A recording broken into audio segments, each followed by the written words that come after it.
How you doing, Ben? Hey, doing pretty well. How are you? Thanks so much for coming. My name is Hayden Martin, and I go to Fullerton City College. My question is, I'm doing a speech in my public speaking class about white privilege and why it's a myth.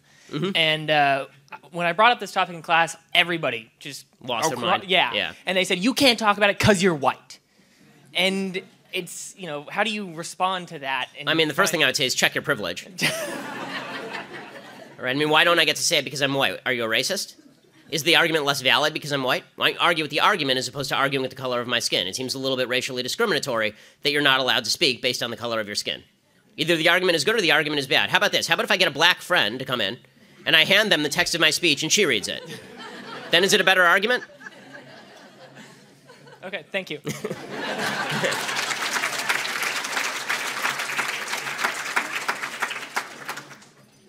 Hi, Ben. My name's Kyle Chu. I'm at Saddleback. Thanks for coming out. And lately, in the last couple of months, I've noticed the rise of populism disguising itself as conservatism. They use the name conservative while taking to personalities as opposed to principles, and they call people conservative values. I think it's spineless idiots and Cucks. Things like that. Exactly. Yes. You probably heard them all. And I've even heard them say Yes. in the last couple of days that Reagan and Buckley conservatism is dead. But Yeah, still I heard a call member of the themselves White House say that conservatives. conservatism is sclerotic yesterday. So how would you address these people, and what would you do about populism disguising itself as conservatism? Populism is not an ideology. Populism is a strategy. Okay, Bernie Sanders is a populist. Donald Trump is a populist. That's a strategy. It's not an ideology. Populism just says, quote unquote, the people should rule, and I'm going to appeal to the people directly as opposed to the elites. And anybody can do that routine. It's just a political strategy. So when people disguise a strategy as a philosophy, I think that's wrong. You have to say, okay, what do you mean by populism? And then we can boil down whether it's something that's worthwhile or not. But when people just say populism and then they say, well, it's the power back to the people, you have to ask which people, what power. Like, let's get a little bit specific here. Because if by populism you mean $1 trillion infrastructure plan, well, I remember when there was a populist leftist who was saying the same thing and we didn't like it so much.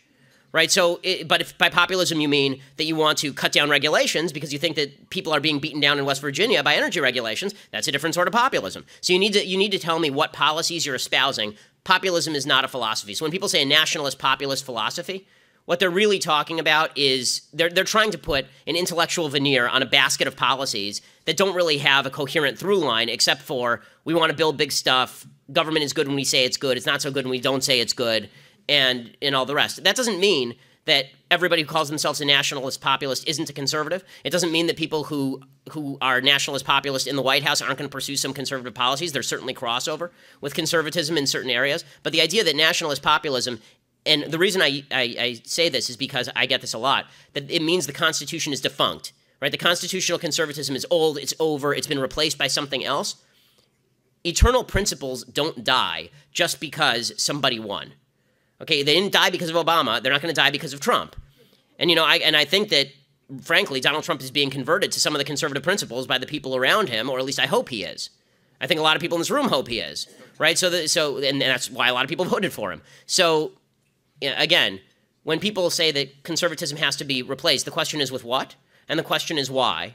And don't let slogans and name-calling dissuade you because it's silly. There's nothing there. Well said. Thanks. Hi, Ben. Thanks for coming today, and everybody for being here. My question is, one thing that I find a distinguishing characteristic between the European left and the university left professors and that sort of establishment with respect to anti-Semitism is that the Democrat Party, by and large, has been supportive of Israel, and not anti-Semitic. Where I see it going now is more towards normative leftist thinking. Yeah. You've got Keith Ellison, who's about to get, or very possibly the head of the DNC, supported by two Jewish people, by Bernie Sanders and by Chuck Schumer, ostensibly in deference to this wave of leftist Bernie Sanders, yeah, exactly. Yeah, Bernie Sanders and Chuck Schumer as well. So where do you see it going in this country realistically? I know we need to fight against it. We need to have people like you and the young on the Israel issue. I mean, not really Israel, but just actually real leftist anti-Semitism, like they have in the Labor Party in Corbyn and in England and in France. I mean, leftism. The truth is that the Democratic Party, as you say, was sort of a world outlier in terms of the left. The left has not been supportive of Israel since the 1960s. When they realized that Israel was not a socialist little victim of Arab countries surrounding it, but was actually a repository of Western thought in a really backward part of the world, the left flipped, and it didn't happen to be coincidental that they flipped about the same time that the Soviet Union flipped and started supporting Israel's enemies. But as far as where that's going with the international left, yeah, the international left despises Israel. I think the Democratic Party is moving to the left extraordinarily quickly, and it's very dangerous. Obviously, the old school. This is why I think that there is a realignment taking place, and I don't think that the only realignment that's taking place is on the right. I think there's some realignment taking place on the left. I think a lot of old school people on the left who were supportive of Israel are looking at the new Democratic Party and they're going, wait a second, this is not what I signed up for. And that conflict is now playing out in the open. But it's obviously a scary time if you're an advocate of if you don't like anti-Semitism, then it's a scary time, I think, on a lot of fronts, unfortunately. I wish I could say more than that, but I think that's pretty much it. Hi, thanks for how are coming you? out. I am pretty passionately anti-abortion. I know you also are. Yes. And invariably, it always comes up when I have discussions with people that I'm a conservative, because if I'm pro-life, obviously I must worship Trump, which I don't worship him, but I definitely wish him well. But it comes up that I'm hypocritical because I'm conservative and therefore I don't support welfare, I don't support food stamps, I don't support these kinds of programs that have been proven, obviously, kind of to be detrimental in the long run. And my response to that is typically non-response because I just get irritated. I guess I'm looking for a Shapiro-esque response. Okay, so this sure. So the response to the why don't you want to you care about babies before they're born but not after they're born, right? That's usually the way that this argument goes. Yeah, it's a really dumb argument. It's the same argument as basically saying to somebody, well, there's a guy walking on the street. Should he be murdered or not? And you're like, no. Like, well, you're not taking him into your house, are you? Well, I don't have to take him in my house to make me not want to see him murdered. Right? They're two different issues. I don't have to adopt the guy. I just don't want to see him stabbed on the face in the middle of my sidewalk, right? I mean, like, opposing murder does not mean that it is now your job to personally support the person who is not murdered. That's a ridiculous standard. I mean, it's a ridiculous standard by any stretch. It's true for all criminal law. You should ask them, you should say this, do you oppose murder? Like an actual murder, I mean like of an adult. Do you oppose you getting stabbed today? Right? Or your friend getting stabbed today? Presumably they will say yes. If not, then you should run. But it's, But if you say, this person, you see this person walking by, do you think it would be good if they got stabbed, or okay, or acceptable? Would you look the other way if they got stabbed? Presumably they'd say no. You say, well, why don't you adopt? But you're not willing to adopt that person. I mean, you don't care what happens to that person as soon as they get out of your eye line, right? As soon as they're gone from your sight, you forget about them entirely. What about their problems? What about the fact that they can't afford contraception? How about that? You're going to take care of their contraception now? What they do, the left likes to do this. They take two questions and they conflate them, and then they pretend that they have moral stature because of that. Right? They do this on abortion a lot. Right? They do it. Their favorite is not that one's a big favorite. The other one that's a big favorite is rape and incest. What do you do about cases of abortion and rape and incest? And as I've said before, how about this? Before we, you can answer the question. I'll give my answer to the question. But before we do that, how about we stipulate that all of the abortions that are not done for reasons of rape and incest are bad? If you're willing to stipulate that, then I'll take on your second question. Or is it just that you want to talk about rape and incest because you want to lump that together with all the other abortions? Which is really what they want to do, right? They want to say rape and incest, we'll take the hard case and then we'll use that and pretend that that's like the normal case. Okay, 98% of all abortions are not rape and incest. So how about this? How about you assume how about this? I would even make the trade just for the sake of saving babies. If all we could do was save 98% of the babies who are not conceived through rape and incest, I'd make a trade with you. It'd be the worst trade ever, but I'd make the trade with you that rape and incest we could still leave up for discussion, but the other 98% of babies, no. Are you okay with that? And of course they'll say no. Say right, because you don't want to have this argument. You're just trying to do a gotcha question. As far as the answer on rape and incest, by the way, the proper answer on rape and incest, if you're a pro-life person on these issues, is rape is horrible, rapists should be castrated or killed, incest is evil, that doesn't mean you get to kill babies. They're two separate issues.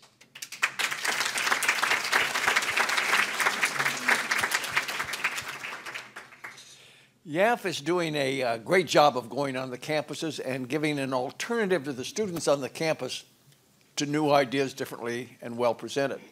My question, though, is that for a long, long time, the Democrats or left-wingers, perhaps better said, have been aiming at taking over education. And they've taken over. It's not just the university campuses, it's the high school campuses, it's the grammar schools. what kind of a long-range plan would you suggest or throw out some ideas on how we could go about taking back the educational system? So I think that obviously the first step is to maintain local control of the education system. The biggest problem is that as you federalize it, it tends to get more lefty. The second step you could do would be to get rid of public sector teachers unions, because all of them tend to be left, and the reason they tend to be left is because then they can unionize against the government, which means against the taxpayer, so they're in favor of bigger government just so that they can get paid more. It's what the public sector unions do. So you get rid of public sector teachers unions as they did in Wisconsin. That'd be a good step. And honestly, my biggest answer is give people vouchers and make it more affordable for people to get out of the public school system entirely, because a lot of the public school system, particularly in California, sucks. I mean, I went to LAUSD. LAUSD is the worst public school district in the country. It's enormous, and it's bloated, and it should be 4 or 5 separate school districts. But because it's one city, they've made it one giant school district, and it's administered by a bunch of leftists administrators. So I think that's the easiest solution. But that requires particularly religious people to get very active and say, I'm not going to. It may be cheaper for me to send my kid to public school, but I'm not going to because of the values involved. And I think that as you do that, as you get more competition in the marketplace for lower parochial schools, then the price drops and you get more people in those schools, which would be a tremendous thing. It'd be a tremendous thing.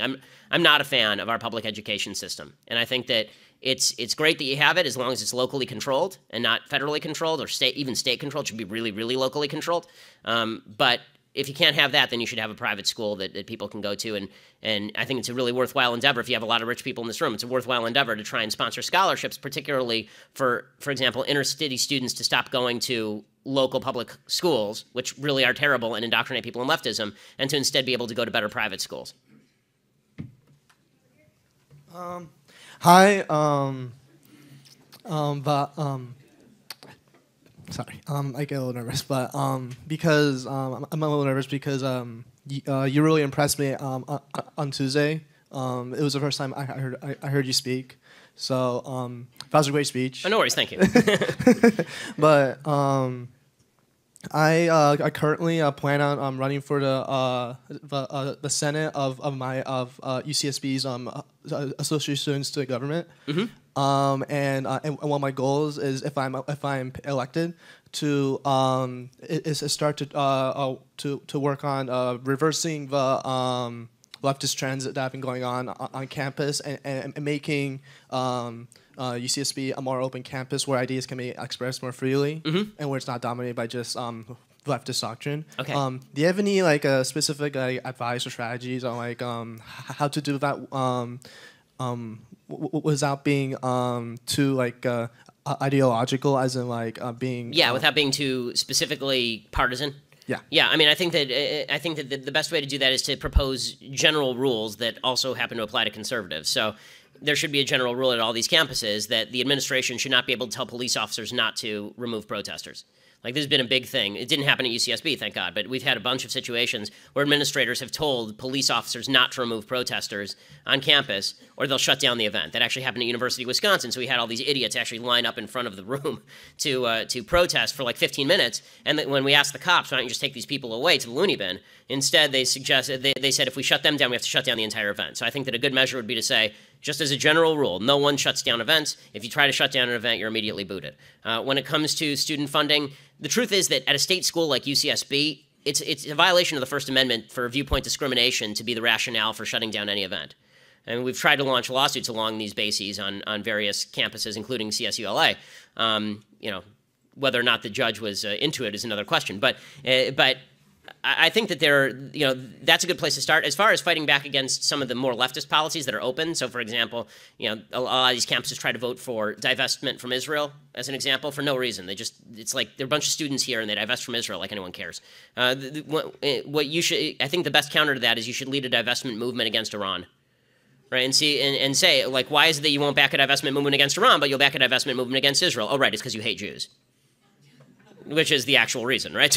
So I think that for me to give you better advice, I'd have to have like the specific stuff that you were trying to stop. And I'm happy to give you advice on that sort of stuff. You can just contact EAF and they'll give you my email address, and I'm happy to respond to that more specifically. Hi, Mr. Shapiro. Thank you so much for speaking to us today. My name is Tiffany Haas, and I'm from the University of Southern California.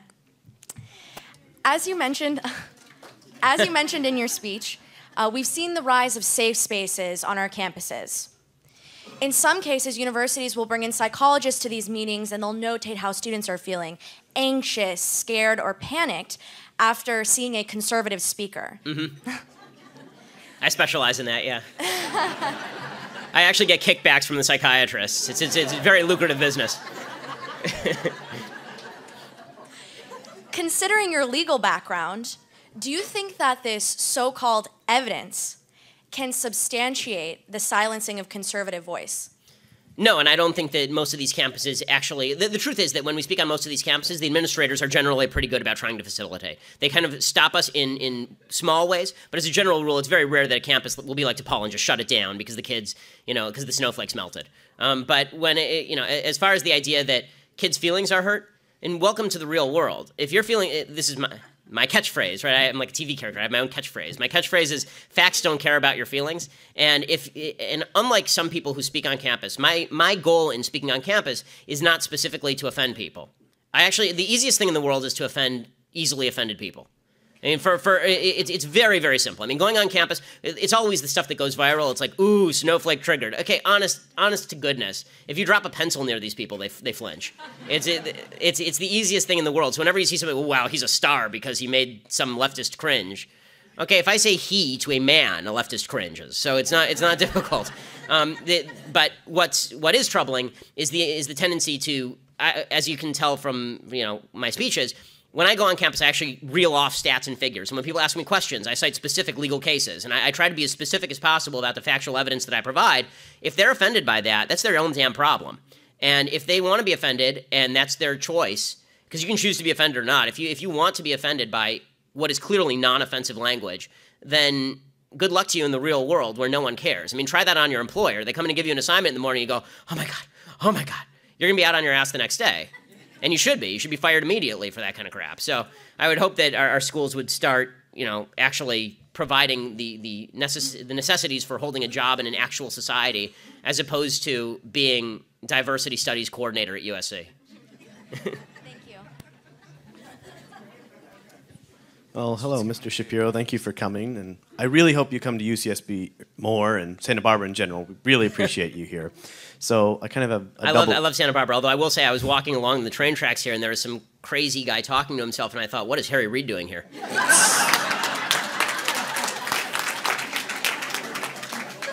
Well, Joe Biden makes visits occasionally too, so. Anyway, one question I have is something that I'd like a Shapiro-esque answer to. I like that I'm getting a brand on this. Yeah, that's great. You're kind of a celebrity.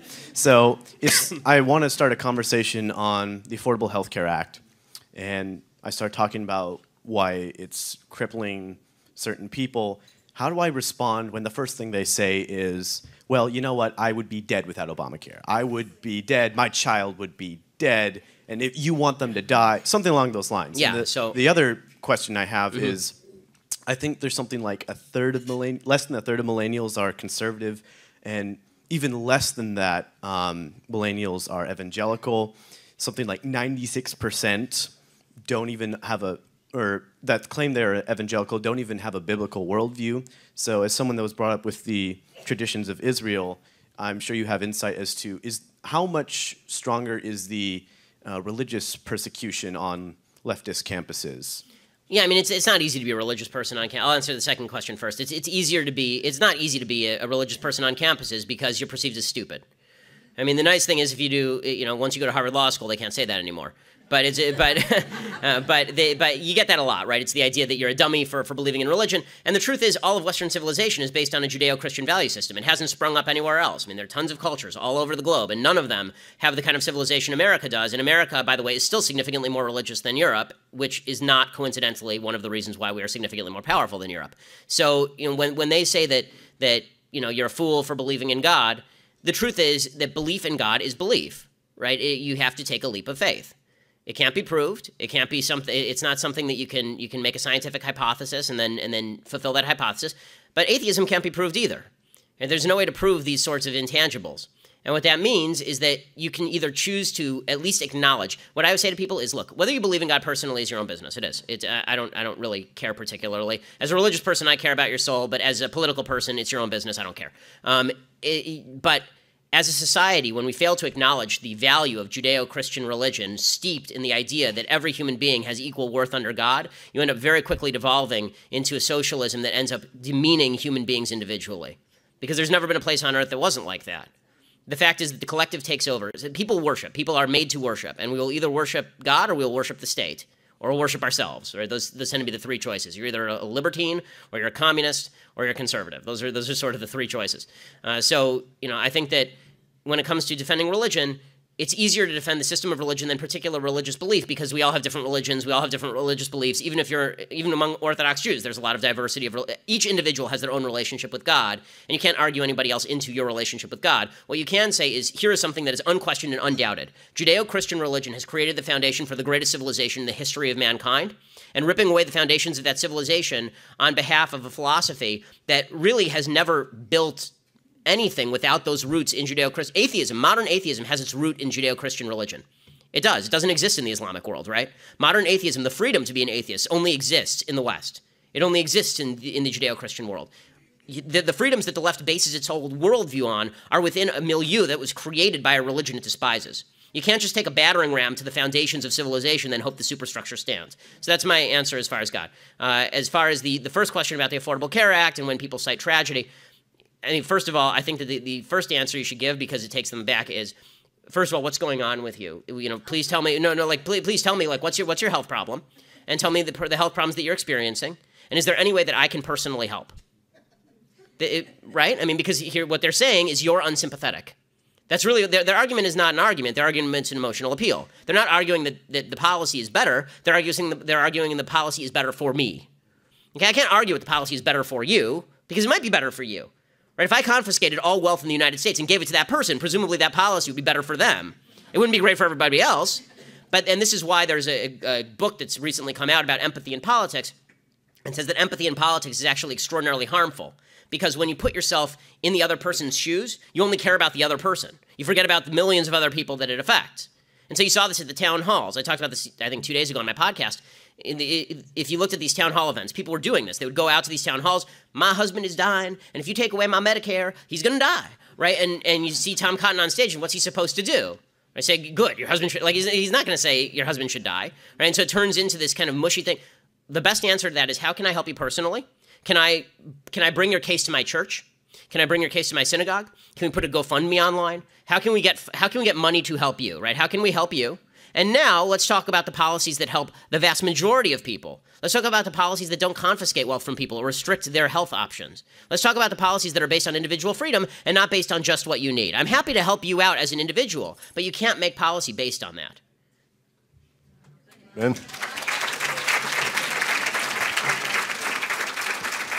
Ben, at UCSB, you skewered income inequality, but you said it so fast, I didn't get it all. Yeah, sorry.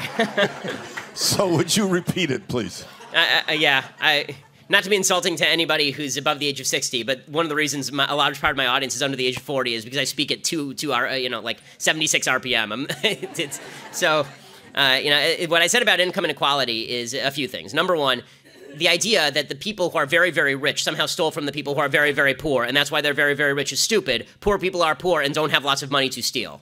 Okay, so the idea that Bill Gates got rich by ripping off a bunch of homeless people. Homeless people were not buying Microsoft, nor was he going to them, forcing Microsoft on them for them to stick into their boxes. Right? That's not how he got rich. The way you get rich in any free functioning economy is by participating in an enormous number of voluntary transactions that benefit both sides.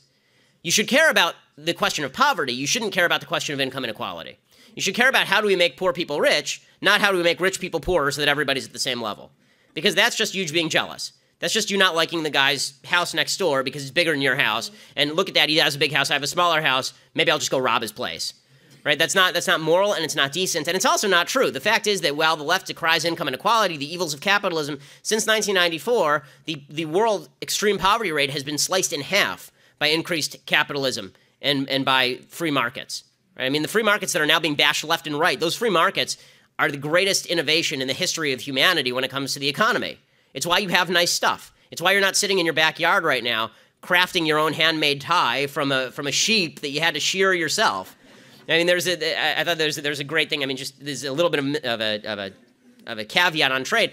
I thought my favorite story of the last few months, there was some guy who decided that he wanted to make himself a BLT and see how much it cost to make the whole thing himself, right? Like from scratch.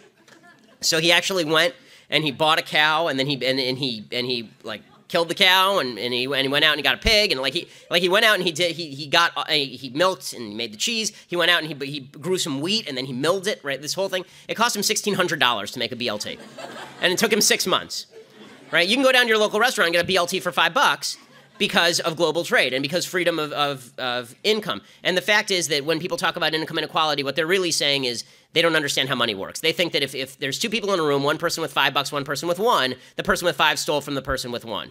It doesn't ask the question, how did the person get poor? The reality is, if you don't want to be permanently poor in America, it's very, very easy. The Brookings Institute, which is a left-leaning institute, they say you only have to do 3 things. Graduate high school, don't have babies out of wedlock, get a job. That's it. Those are the 3 things. 75% of the people who do those 3 things will end up in the middle class. Not just not poor, in the middle class. Only 2% of people who do those 3 things end up permanently poor in the United States. So the idea that it's the rich people keeping the poor people down, and they're doing it for their own pleasure, their own sick pleasure. Bill Gates says, for sport, he shoots poor people from the balcony of his mansion. It's asinine in every conceivable way. And it's so funny. I did a debate on National Geographic that never aired. It never aired because it was brutal. And it was me against 3, which made it almost fair for them. And it was like Van Jones, and I think Van Jones is on the other side, and some professor from NYU, and it was exactly on this topic. And I said to them, are you proposing that we actually just kill the rich people and redistribute their money? And they said no. And I said to them, why are you talking about the rich people? What did they do? And they didn't have an answer because they don't know what the rich people did. They just know they want their cash. The idea that income inequality is correlated in any way with overall poverty is really silly. There are countries with really high income inequality and very low overall poverty. That's like the United States. There are countries with 0 income inequality, Sudan, and nobody has anything. Right? So the idea that the differential is the statistic that matters, it doesn't. The fact is, in the United States, 9 out of 10 Americans are living above the global middle income standard. Right? Everybody in the United States is rich by global standards. And you want to get rid of the income inequality by destroying that, good luck to you. We have one final question back here.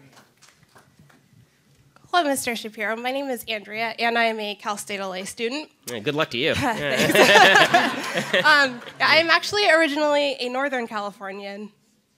And so I'm from an area that's actually a bit more conservative than out here. And so I'm making the transition to living in Los Angeles, a very liberal city that has a perception of conservatives as being rather racist and... You look like a racist to me. Do I?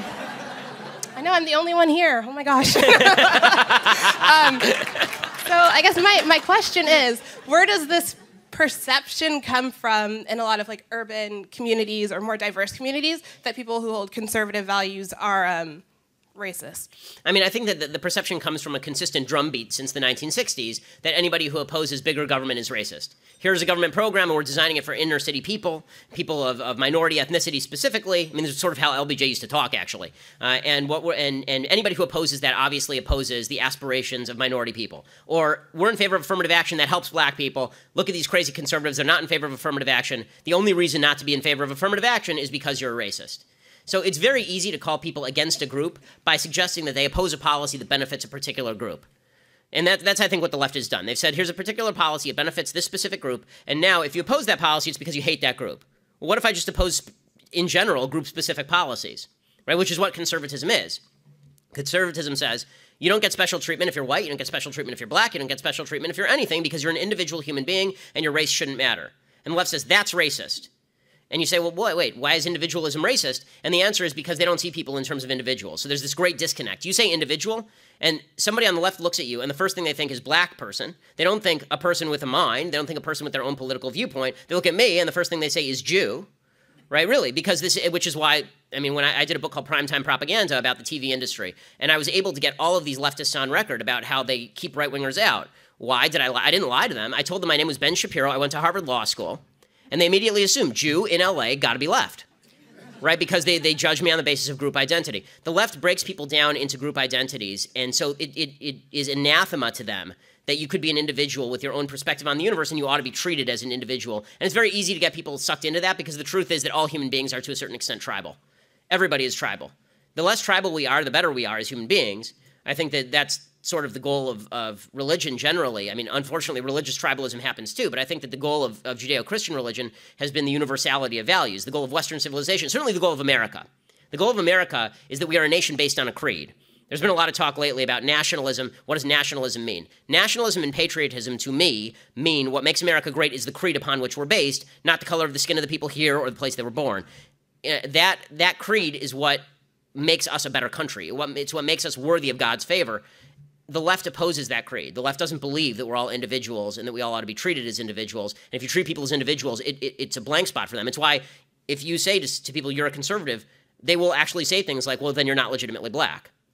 Right? They will. They do it to Clarence Thomas. They say, well, you're